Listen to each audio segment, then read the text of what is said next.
Tiankai Feng is a data leader and a musician. Tiankai is passionate about the human side of data, focusing on data collaboration, communication, and creativity. He even creates music like the rap anthem Governors of Data to make data more fun and engaging.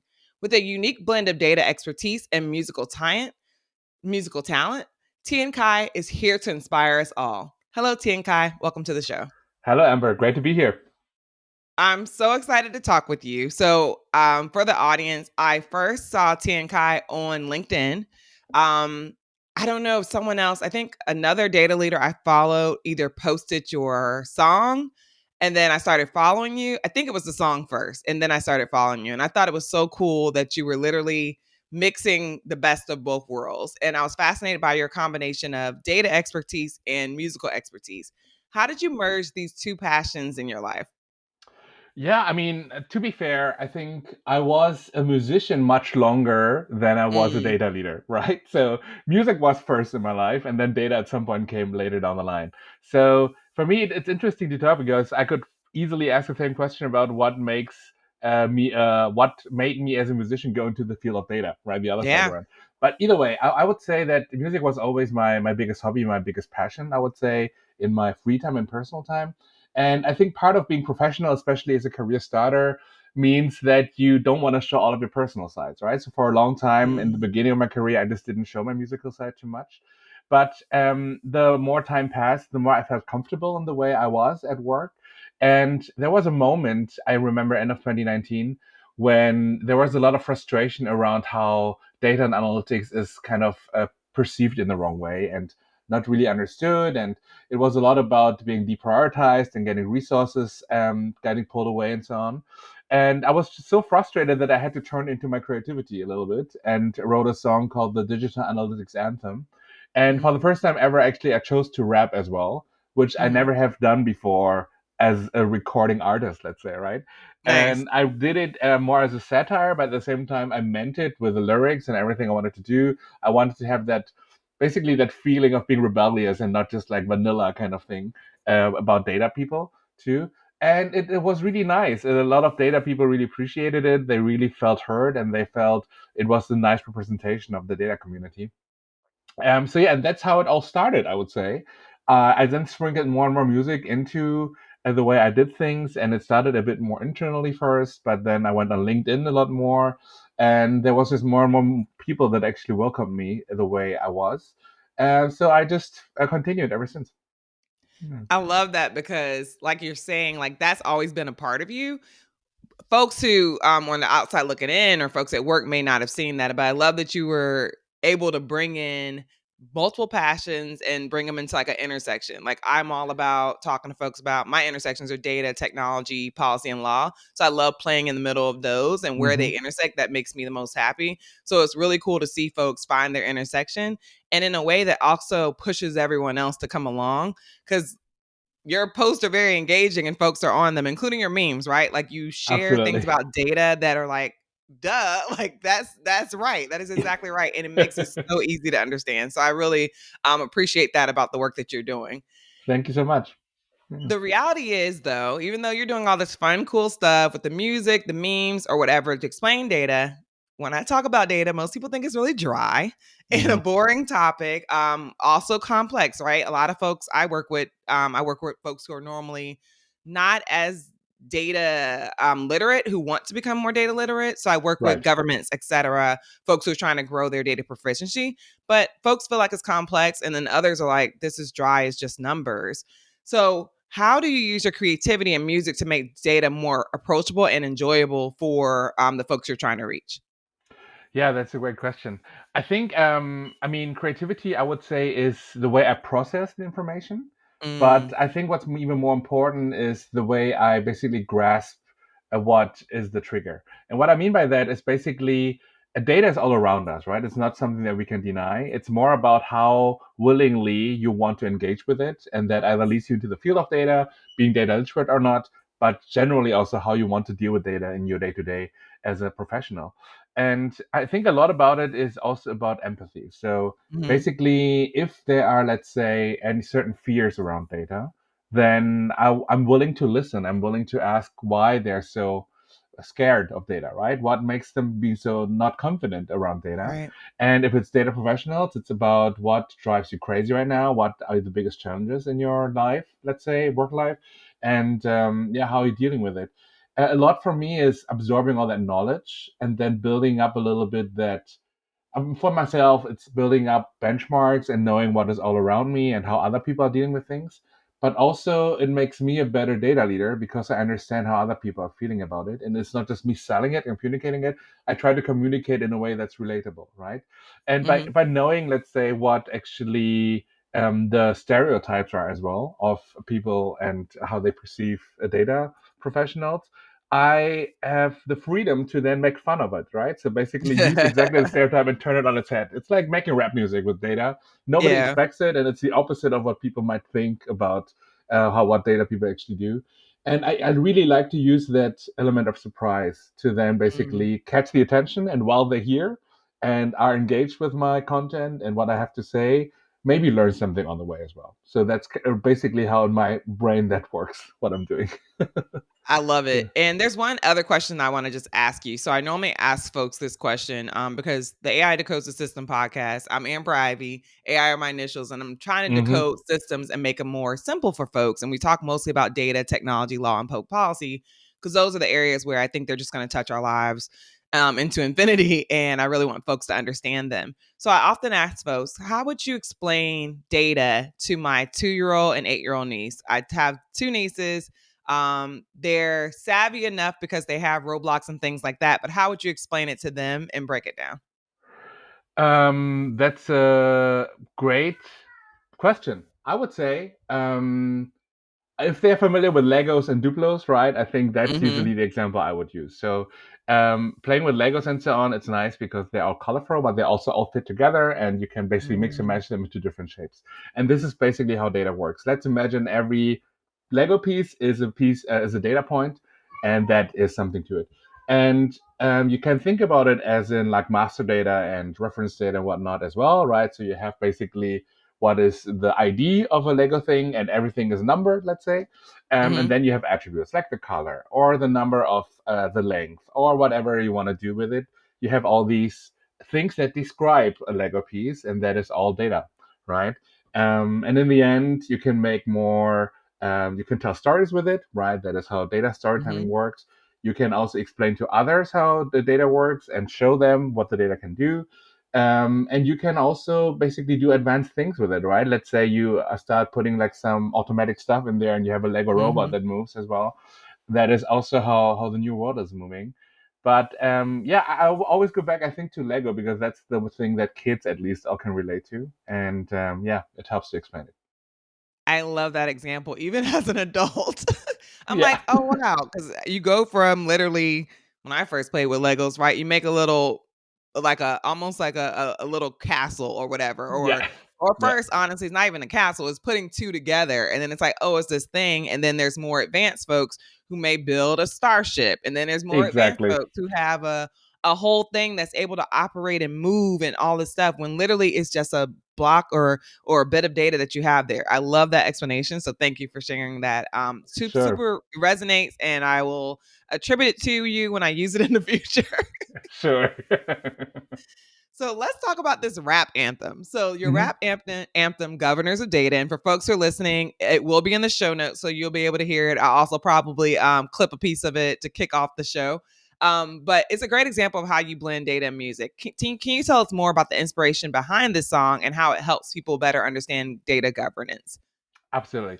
I think a bit of context is that although I worked in data all my career so far, I spent most of the time in data analytics and data science, and only Hmm. switched to data governance beginning of last year. And the first, Interesting. yeah, yeah, but the first thing Okay. I noticed is that as an analyst and somebody who interprets data and then gives insights to others, you are always welcome, right? Because it's always nice to have additional Oh yeah. information, basically. So you're going all over the place, you're invited to everywhere, and then you show the cool data analysis you did, and then people Hmm. may or may not listen to you, but at least they welcomed you into the crowd. As a data governance professional, it's the opposite. Like whenever you knock on So the true. door, people are scared, or they're bored, or they just don't want to interact with you. And it was so fascinating to me to have that feeling that there's immediately resistance to data Hmm. governance. and you have to first break the ice somehow, and you're not just the person that's welcome anymore. So that's the one part of the story, and the other side is that when I started this job um, in data governance, I was basically given the mission to also rebrand data governance a little bit, Oh, and that wow. it Okay. was misunderstood in a lot of ways, and not that thereby not really successful. So Mhm. I was basically hired for my communication skills a lot as well. And Wow, okay. that's why I was thinking a lot about how to make it better. And we had a whole plan of communication that we actually implemented. But we needed to kick it off with a bang, let's say, right? So I thought, let's use my musical talents. And the lyrics are so important that I'm going to try to use them in the most relatable way possible.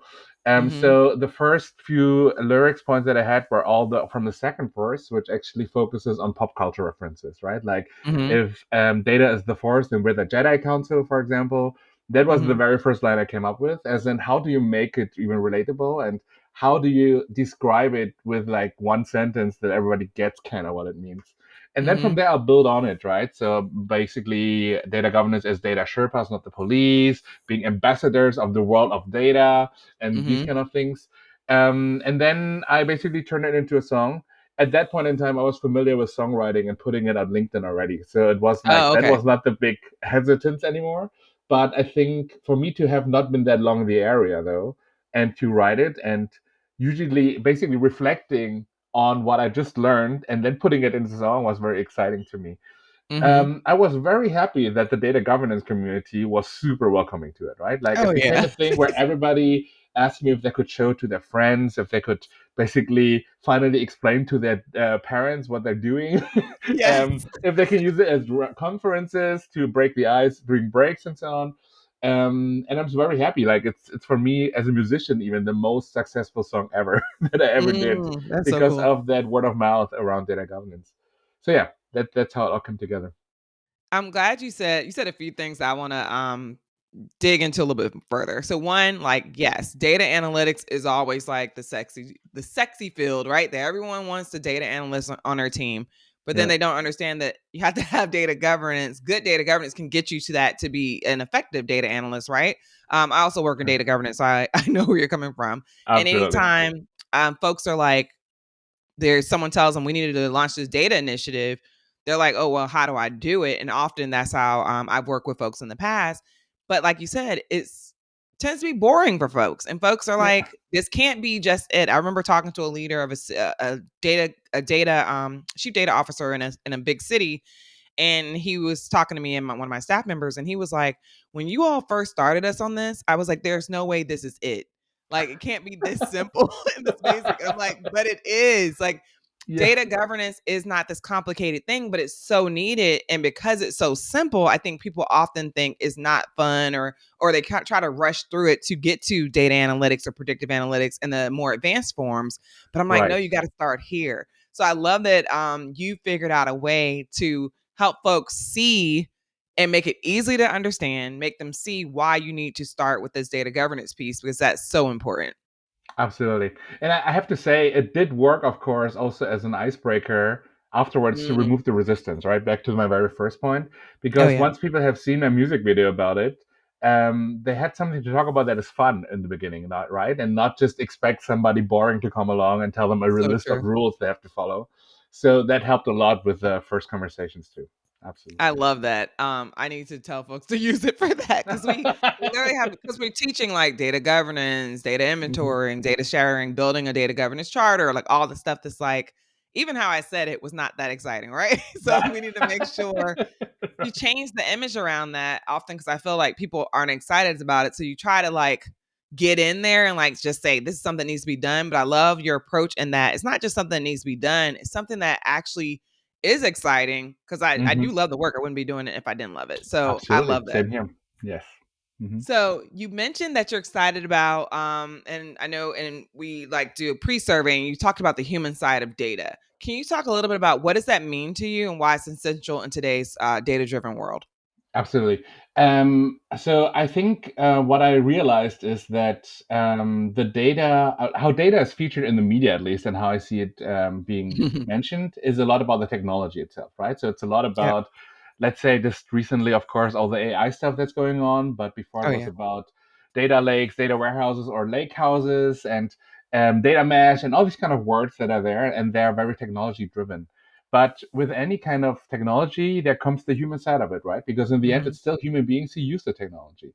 And this Okay. is where usually I realize the friction starts, because we're also eager to introduce new technologies to be cutting edge into organizations, but Mhm. forget the change management part of letting users and basically people adopt it.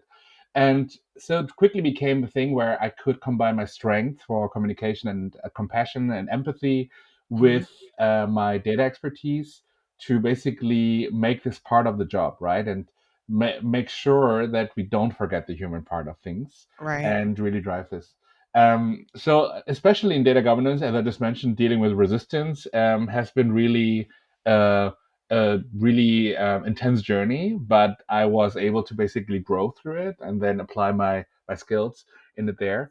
But also explaining things, right? Generally speaking, just like as you just said, data governance, where do you even start to explain it? There's so much to talk about. How do you get an Mhm. entry in? And then in the end, how do you convince people to work with you, right? Let's say Right. data ownership, data stewardship, such a big topic, very hard to convince people to actually do it. How do you get there, right? And so I realized that the human side is something that just needs a lot more attention, and I kind of just I got really excited doing it. So that's why I want to focus more on that topic. I'm glad you said that because one of the things I actually tell folks when I'm working with them on the ground, I'm like, technology isn't your problem. Yeah, Like we can even with the money, right? We can get a technology that works. We can procure something new if you're in the government. Like we can get the funding to get technology. That doesn't mean it's going to work the way we need it to work or people are going to be able to use it the way they want to. exactly. Hmm. I tell folks like I'm technology agnostic. So whether you're starting with an Excel spreadsheet, like at the basis, do you have a spreadsheet? Even if that is a piece of paper written down, I can start with you wherever you are. Or if you have some advanced system, it could because it is the humans. It's about working with folks so that they can all get on the same page to do the work together to even move the data movement in the same direction. Because technology can't solve the human pieces. Like it has to be, like you said, change management because even the best technologies, I've seen folks launch amazing data programs like in states where people don't use it at all and they've wasted millions of dollars on these technology systems and folks don't use it in the way they should as it relates to sharing data and making decisions. So I'm totally Exactly. with you on that. It has to Exactly. be about people coming together. And that's most things, right? And I think we Exactly. often forget it's about the human parts. Absolutely. I do think there's also one more point to it where it is very easy, let's say, to measure your technological maturity in your organization, right? And how far Mm, you're cutting edge and benchmark one's else. But it's so hard to measure maturity in terms of people, right? Like how mhm. adaptable are we and how are we able to deal with change when it comes to data infrastructures and to data governance and so on. But it almost needs to be done, right? You need to have an honest look in the mirror and say, look, Yep. we are just not ready for that technology yet because we are not even here yet, right? So we might need to start a little bit simpler so people at least get a flavor of it. You cannot just start with the most advanced and Hmm. everybody will be scared of it, right? So Yep. it kind of is that feeling. Yeah. And that is very interesting because even some of the work I do is like in data culture audits to say, are you like, where are you, just to be honest? But you're right in that we all don't wanna know a little bit, and I think some people are even scared that they're not as far along as they think they are. Like, I Yes. often tell folks, I start there, I'm like, "You probably are way further than you think you are," especially as individuals. So I know a lot of folks are just scared of data. They're like, "I'm not good at math." I'm like, "Even if you're not good at math, you're gonna be fine." Like, you're Yeah. interacting with this stuff every single day. You're touching the data points, you're collecting the data, you're already a data steward. Let me show you how to actually like govern it and use it in a way that can actually impact your life and change your life. And then that's where I feel like minds start to turn when they can see one that it's okay and then the Hmm. potential of it is not as scary as we think it is. Like I'm not asking for you to be a hardcore statistician. Like there's levels before that. Like leave some of that up to data scientists, but all of us can be data Absolutely. stewards. Absolutely. And also, I always usually think about how what you just said very rightfully is that people do deal with it every day. And dealing with data is actually much more of a mindset question than an actually subject matter expertise in many ways. Mm, Because at the very first beginning is you need to just have a structured thinking, right? And in many ways, you are structuring your life, right? You have a calendar in your life. That's already a way of structuring. You manage your finances probably at home, and that's also a way Mhm. of structuring. Um, you have a to-do list probably with priorities. That's also a way of structuring. As long as you have that, you can apply it to working with data too, right? And that's usually how I also try to make it less scary, because those are the things people can relate to as well. I love it. It's a great way Yeah. to think about structures. We already have structure, it's now structuring data in the same way. That is very good. So I want to move a little bit towards the pieces around data communication because I'm super interested in that. Hmm. And that's another area that moves us out of like as you're going through like the data maturity model and you're like data governance is on this side of folks are like, eh. But then when we get to like the data communication side, everybody wants to do that. At least the people I work with. And they're really Right, excited about that way. But I'm like, we got to start here, but sure, let's right. communicate with data. But how can we improve the way we communicate data to different audiences, and why is this so crucial? Yeah, I would say, I mean, when it comes to communication generally, you have to start with the audience, right? And I think when it comes to data communication, it's often forgotten what the audience is actually doing and what they care about. And Mm. it's usually everybody's proud that works in data and everybody wants to show what cool stuff they're doing. But that is always coming with the danger that you lose them at the beginning, right? So if you just straight go for this is the cool algorithm I built, nobody will get it if they're not familiar with it. So my approach would always be think about the audience, and I know it's an efficiency thing too, because you don't want to build one specific story for every single audience member, right? Hmm. But try to cluster it based on audience needs, right? So Hmm. some of them might be less data literate, but they have a lot of pain points around data. So maybe start with that we're here to help. Maybe other people are already strongly collaborating with data teams and they just need to get upskilled in a certain way. Then you go do the story again differently. Maybe for C level, you need to be very high level and use like just business impact more instead of what you're doing, but what impact you have. Hmm. Think about what the audience cares, and then you can do data communication better. And what I think what's scary about it is you don't always have a lot of direct touch points with the audiences, so that can get really hard. But part of it is then to get closer to the audience, right? So I know for C level it might be a little bit harder, but for everyone else, you can of course just go and have a few talks with them, right, on why they care about the data, and you can even test your stories up front with them before you communicate to the wider audience, and just do it. Like basically learn from how communication generally works and how marketing already works, and just apply it to the data side of things too. I want to dig deeper into this only because so my background, I started in data working with executive leaders and having to communicate data analysis to executive leaders. So I learned early on how to make it very clean and simple. That's Hmm. not how everyone else learned, right? Unless you're in, Right. depending on your field, you may have learned that way. But most folks are learning because they're embedded somewhere doing the analytics and they're very much technical and about the numbers. And then if you ask them to show you like a chart or graph, you look at it and it's like that's a lot of information that maybe an executive or C-suite level member cannot understand. How do you Absolutely.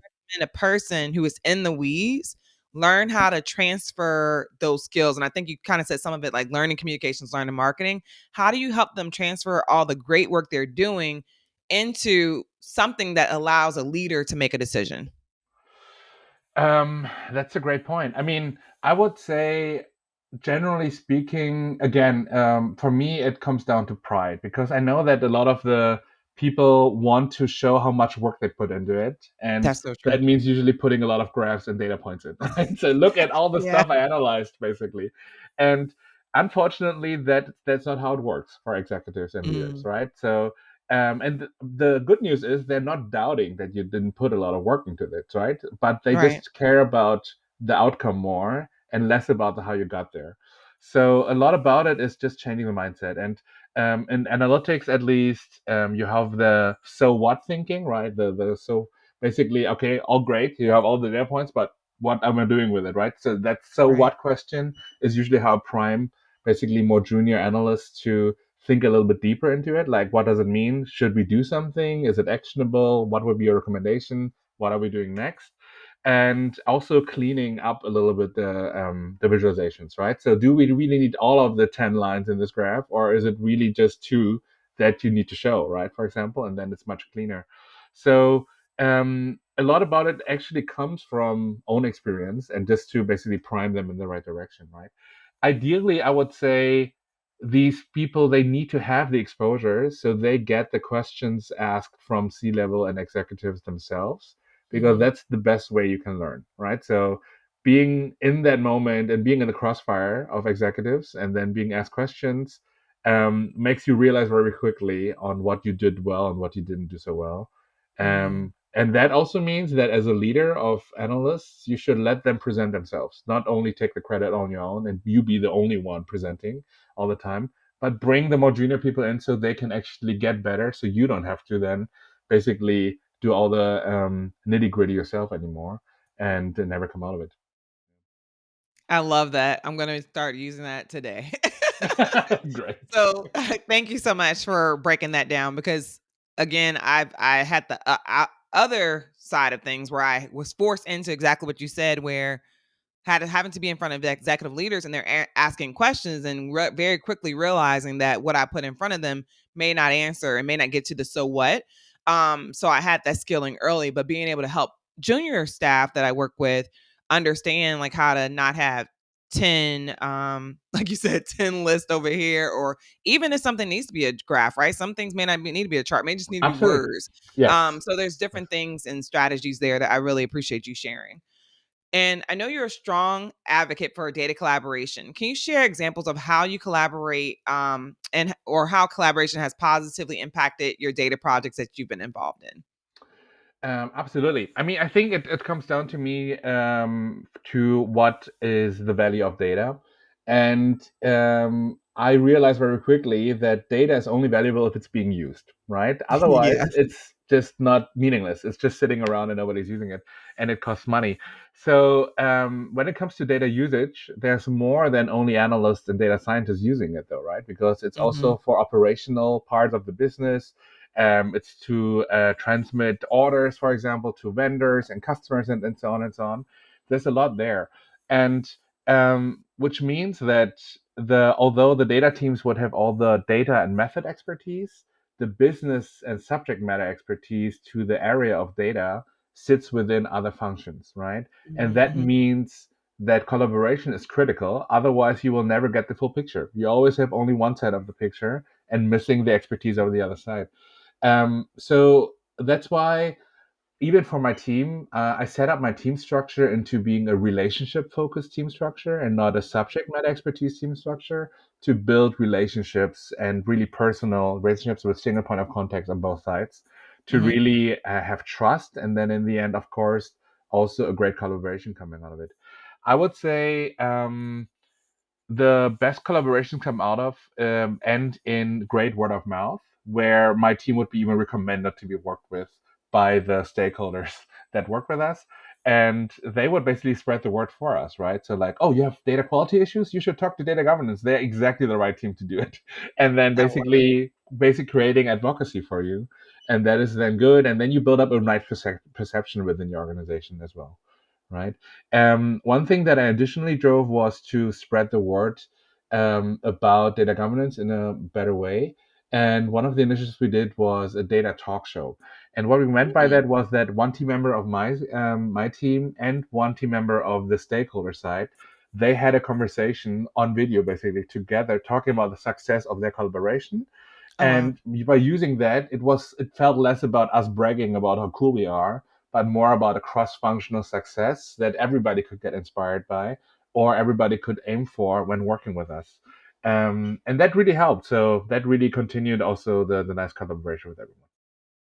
I love that, and I love being able to show exactly what's happening on the ground because sometimes, right, it's we don't do that. We don't sit down with the practitioner or the person we're working with to show how that collaboration worked Yeah, well, and I love examples, and folks, when they can see an example, they can put themselves in their shoes and say, "Oh, that's what you did? I can do that." And I think it makes it even easier for this movement to keep growing, because we're still at a point where most folks say they get anxiety when they work with data and they have to work with data, which is wild to me that that's still a thing that folks have to deal with. absolutely. But that means we just have a lot of work to do going forward. And I'm excited that people like you are doing this work.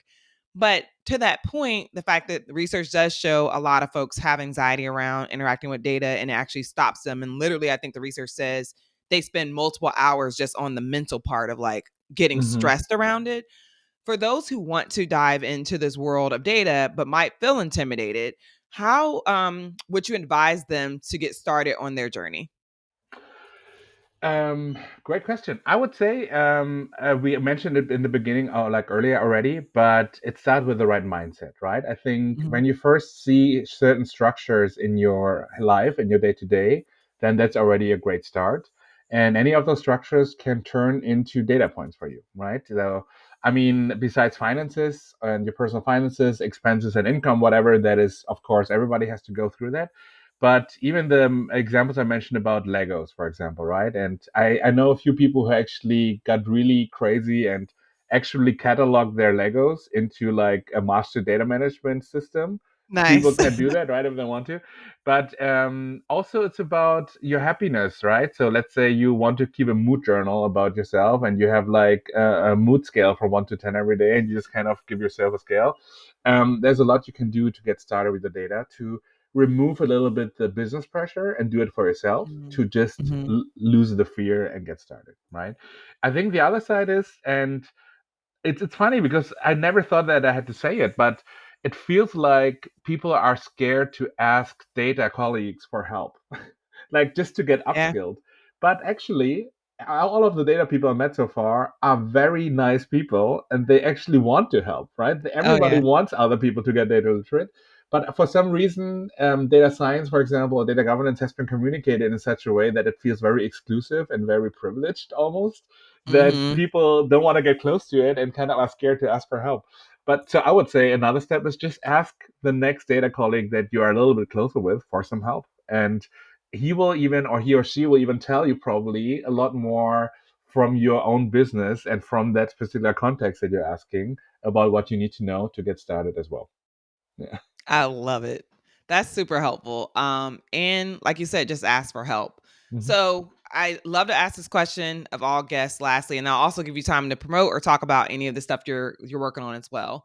But as our lives become more intertwined with data, like even with these devices that we have, like so much data is being collected, the internet of things, like it's just a lot of information that's being connected and collected. Why do you think it's important for listeners to understand how data will impact their lives and how can they take a more active role in shaping their data driven futures? Um, yeah, I would say that because of now AI being booming so much, and you have all these generative AI models and like large language models and so on, um, they are all learning from history, right? They use a large amount of historical data and then basically make patterns out of it. The thing is that because all of that data is generated by humans, it's not perfect. And Mhm. human beings make a lot of mistakes in the history of time ever. And that means that because AI cannot define what is right or wrong, they can only identify patterns. We need human judgment and our own conscience basically to make sure that AI does do what is right and wrong, right? And that means not only to influence it in the way we can and try to actively steer it, but also to call out things that are not right. So at least somebody is overseeing what's going on. And I think that is up to all of us, right? No matter how deeply you are into data, if you see something wrong being happening in like a recommendation engine or like some kind of text that feels a little bit biased or something, call it out and make sure that it will get improved and so on. Generally speaking, the other side, of course, is be aware of how much you're sharing with the world and um, what influence that might have. So since we have a lot of laws and regulations now around it, though, that is already half taken care of, but it's still up to you on how you want to basically leave a footprint because the internet never forgets, right? So there's a lot of data that's going to be there. So, yeah, I mean, just consciously use your human judgment better, and then hopefully we will be okay. That is Yeah. the hope. Thank you Yeah. so much. Let me know, what are you working on now? How can folks find you? Feel free to share or drop any lyrics. All that is welcome. Sure. I mean, first of all, I think everybody is welcome to connect with me on LinkedIn. That's where I'm mostly active. I also have a YouTube channel with all the music stuff that I'm doing, so you can check that out. But it's also on my LinkedIn account, also linked. And that's mainly what I'm doing. I have a few appearances probably coming up also at conferences and so on. But once we're connected, then you will see. Thank you so much. This has been a great conversation. I really appreciate you for taking the time out. Thank you so much, Tiankai. Thank you so much.